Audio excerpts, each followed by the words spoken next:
The wind moved across the Montana plains like a lonely spirit, carrying the weight of all the memories this land refused to forget. Caleb Blackwood felt that weight every day. At 38, he lived in a silence so deep it felt alive. It clung to the old boards of his cabin, to the dusty floor, to the empty chair across from him at the table. His life had become a rhythm of work and stillness, a quiet march through days that never changed. Most of the valley believed solitude suited him. They did not know the truth. They did not know about the 3 weathered crosses on the hill behind his home. One for his father, 2 smaller ones for the family he lost. Caleb rarely looked at them. The memory of that fever-ridden week was a scar. Nothing could heal. So he worked. He mended fences, tended cattle, and slept in a house built for a laughter that no longer lived. He asked nothing from the world, and he expected nothing from it.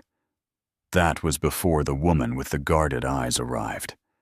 Her name was Ara, though most people in Redemption called her that new girl at the mercantile. She stepped off the stagecoach with nothing but a worn valise in her hand, and a silence around her even heavier than Caleb's. She was in her late 20s, pretty in a soft, quiet way, but it was her eyes that caught attention. They were wary, watchful, holding secrets she refused to share. The town did not welcome mysteries. Women whispered behind church doors. Men watched her as if she were trouble simply waiting to happen. But Ara kept her head down and worked hard, sewing, sorting shelves, earning her place with the kind of determination that suggested she had no other choice.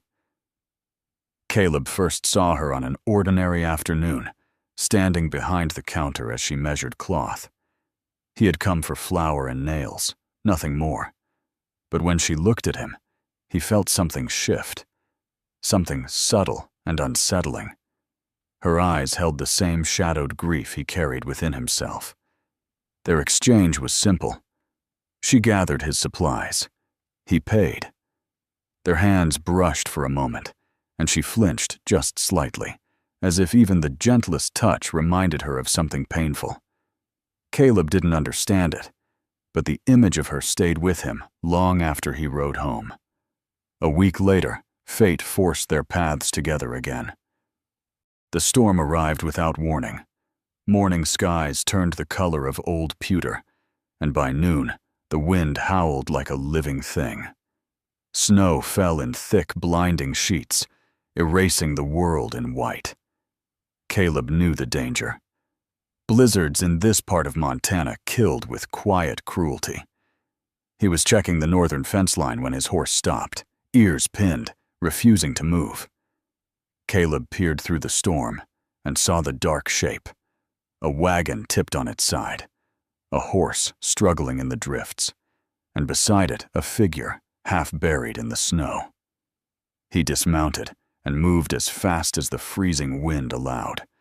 When he brushed the snow from the fallen body, his heart kicked hard against his ribs. It was her, Ara. Her face was pale, lips blue, lashes heavy with ice. Her pulse trembled weakly under his fingers. She had been delivering a package for the mercantile, unaware the blizzard was coming until it was too late. Caleb hesitated only a moment. His life was built on avoiding complications, on keeping every door to his heart shut tight. Bringing her back meant letting someone into the quiet he'd spent years protecting. But leaving her meant death. He scooped her into his arms and placed her in front of him on the saddle, wrapping his coat tight around her shaking body. The world vanished into white as he urged his horse toward home. Hours passed in exhausted silence. When he finally pushed his cabin door open, the storm roared behind them, hungry for anything it could take. Inside, he laid her on his cot and worked to bring her back to warmth. He fed the fire until the cabin glowed orange. He rubbed life back into her hands and feet. He spooned broth between her lips. She never fully woke, only whispered words in a language he didn't know, and cried out in her sleep, as if haunted by things worse than the storm. For 2 days, the blizzard trapped them together. He rarely spoke, but he listened to her restless breathing. He learned the shape of her silences. He saw how she recoiled even in dreams when he tried tending to her wounds. Someone had hurt her once, badly. He could see it in every frightened twitch of her fingers. By the 3rd morning, the world outside the cabin shone white and still. The storm was gone. He helped her into the sleigh, ready to take her back to town. They spoke more on that short ride than they had the day he met her. Simple words, careful ones, but each held weight. When he dropped her off at the mercantile door, something unspoken lingered between them, something neither of them was brave enough to name. Caleb turned his horse and rode away, but the silence of his land felt different now, as if something had stirred in it, as if the life he believed was finished had just begun to change. The peace that followed the storm was short-lived. For a brief time, Ara tried to return to her quiet routines at the mercantile. She kept her head down, sewed torn clothes, stacked shelves, and avoided the curious eyes of redemption. But the town was not as gentle as the snow that had nearly taken her life. Whispers followed her everywhere. Looks trailed her every step. And soon, those looks turned into something sharper. The trouble began with the Holts. Martha Holt, the preacher's wife, believed every woman should be exactly where she put them, in neat, respectable boxes. Ara did not fit in any of them. She was too quiet, too careful, too alone. And in a town that feared anything it couldn't explain, she became an easy target. One morning, Martha discovered a silver locket missing from the mercantile display. A search was made. Shelves were pulled apart, drawers yanked open. And then, as if it had dropped from the heavens itself, the locket appeared in Ara's sewing bag. The room froze. Mr. Henderson stared at Ara as though she had personally betrayed him. "Stealing?" he said softly, as if the word itself disappointed him more than anything else. Ara's heart plummeted. She shook her head slowly. "I did not take it." But her voice was small, and the town had already decided. That day she lost her job, her reputation, and what little security she had fought so hard to keep. For 2 nights, she stayed locked inside her small rented room above the mercantile, staring at the last few coins she owned. She couldn't stay. She had no money for food, no hope for another job, and the whispers below her window grew louder every time she heard footsteps on the street. On the morning of the 3rd day, with her courage stretched thin like an old thread ready to snap, she made the only choice left to her. She rode out to Caleb Blackwood's ranch. She found him outside splitting wood, the cold morning air swirling around him. When he saw her dismounting the tired rented horse, he set the axe aside. He didn't say a word, just watched her with those quiet eyes that missed nothing. She swallowed her pride and stepped closer. "I lost my position," she said, her voice shaking. "I have nowhere to go. I will work for food, for a place to sleep. I can clean, sew, keep your books, anything." He didn't answer right away, and the silence stretched so long she felt her heart breaking under its weight. Then, finally, he nodded toward the small old cabin near the cottonwoods. "You can stay there, and help with the ledgers." He paused. "I can pay some wage, and your keep." Relief crashed over her so strong it stole her breath. She bowed her head, unable to speak. He returned to his work as if the decision meant nothing, but it meant everything. Their days soon fell into a quiet rhythm. She handled the ranch books, cooking simple meals, mending worn gear, He repaired fences, worked cattle, and brought her fresh-cut firewood without being asked. They spoke little, but something wordless grew between them, something steady and fragile, like a candle flame in a drafty room. One night, the wolves came. Their howls tore through the darkness like ripping cloth. The sheep paddock near the creek erupted in panicked bleating. Caleb burst from his cabin with a lantern and rifle. Ara, hearing the chaos, sprinted from her cabin, shawl clutched tight around her shoulders. "Wolves," Caleb said. "Keep the lantern high." They worked side by side without hesitation. His rifle cracked across the valley, while she shouted and waved light through the swirling shadows. A frightened sheep slammed against her, sending her stumbling into a split-rail fence. Pain tore across her arm as wood scraped deep into her skin. But she kept going. When the final wolf fled into the trees, Caleb turned toward her, breathing hard. "You're hurt!" "It is nothing," she whispered.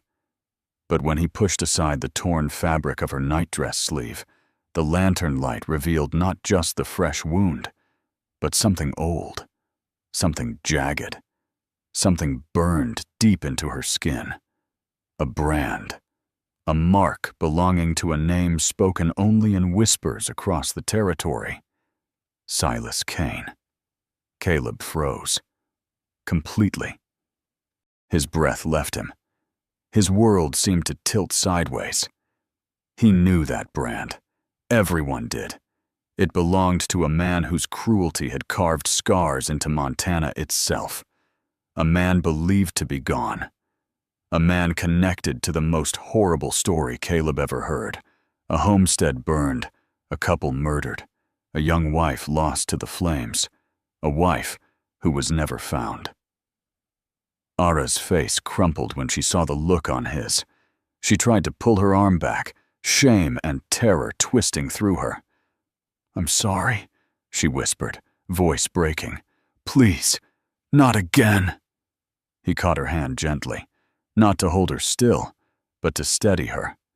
His voice was low, shaking with something heavy and fierce. "Ara, I'm not afraid of you." And then, with a tenderness at odds with his rough hands, he stitched her wound, never looking away from her eyes. It was the first time she understood. Caleb was not like the others. Caleb would not abandon her. Caleb might even be willing to protect her from the past that would someday come for her. They didn't know it yet, but that past was already on its way. Silence returned to the ranch after the wolf attack, but it was not a peaceful silence. It was the kind that settled before a storm. Something in Caleb had changed the night he saw the brand on Ara's arm. He moved with a new protectiveness, a new purpose, as if a fire had been lit inside him. Ara felt it too. She slept easier in her small cabin. Her nightmares grew softer, fewer, and for the first time in years, she felt something like safety. Something like hope. But hope in the Wild West rarely lasted long. The trouble began the day 3 shining wagons rolled into Redemption. Fancy men stepped down in polished boots, suits too clean for the dust of Montana. They carried papers, maps, smooth smiles that didn't reach their eyes. And leading them was the man the territory whispered about, Silas Kane. He wore a fine coat. His hair had silvered. His smile was polite and charming. But his eyes were the same cold steel Ara remembered from the flames of her past. She was at the mercantile that day when she saw him. Her world crashed inward. The spool of thread she was holding slipped from her hand. She couldn't breathe, couldn't speak, couldn't move. The years between now and the night he destroyed her life vanished like smoke. She ran out of town, ran down the long dirt road, ran until Caleb's ranch came into view. Caleb saw her stumbling toward him, her face white with terror. He reached out. She flinched away. Then she whispered the name he feared most. Silas Cain. The man who killed her husband. The man who branded her. The man who burned her home. The man Caleb had sworn he would never become. Fear turned to fury inside him as he gathered her shaking body into his arms. "You are safe here," he told her. "I will not let him touch you." But safety was no longer enough. Cain wanted the valley. He wanted control of the water. And he wanted Ara. The attacks began slowly, first with lies, then with legal papers waving false claims over Caleb's land. Then came sabotage, poisoned cattle, fence lines cut, townsfolk turning cold and suspicious, following Cain's promises of wealth. Cain's message was clear: sell the ranch or be destroyed. But Caleb would not bend, and Ara would not run again. Their bond deepened as the danger grew. Nights spent talking by the fire, quiet moments tending wounds, shared grief, shared strength.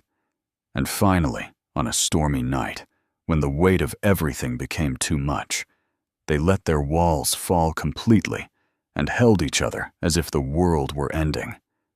Because in a way, it was. Then Cain went too far. He killed Jed Mills, Caleb's old friend, staging the death as an accident. Caleb saw the truth in the tracks left behind. Ara saw it in the sheriff's cowardly eyes. They sat together that night, staring into the fire, the loss cutting deep.